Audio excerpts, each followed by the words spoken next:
माझ्या आजीने सांगितलेली 55 वर्षापूर्वी, जहान पहुंचे बैलगाड़ी वहां पहुंचे मारवाड़ी। मालूम है कि आपको सब वो कैसा दूसरे लोग कैसे बोलते, अगर नहीं उधर गाड़ी में पहुंचने मैं पैदल नहीं जाऊंगा।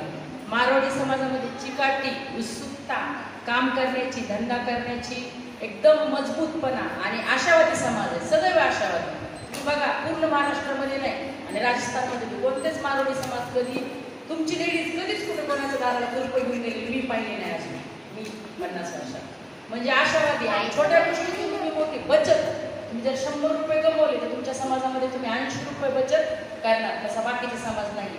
100 आले 80 उडवणार, मीच ठेवणार, त्यामुळे तुमची प्रगती, त्यामुळे तुमची प्रगती। आणि डोक्यावर पदर घेणं म्हणजे तुम्ही किती शिकलात, मॉडर्न झाला, पुण्या मुंबईला तुमच्या सुना राहिल्या किंवा अमेरिकेत पण गेल्या, तरी पण गावाकडे आल्यानंतर त्या पदर घेणारच, पायाला बोलणारच, सगळे तुम्ही दिलेले संस्कार आहे। आणि मला तरी वाटतं पूर्ण भारतामध्ये मानवी समाज भरपूर प्रत्येक स्टेटमध्ये पसरलेला आहे, धंद्याच्या रूपाने ते बांधून दिलं।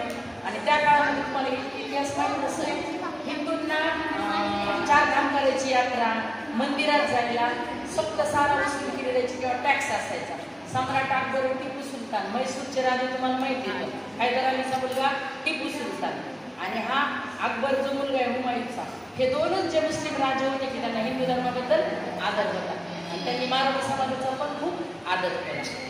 असा तुमचा खूप छान सुंदर समाज आहे आणि उत्साही आहे, की प्रत्येक गोष्ट उत्साहाने आणि आनंदाने जगतात, प्रत्येक क्षण सेलिब्रेट करतात, ते मला खूप आवडते।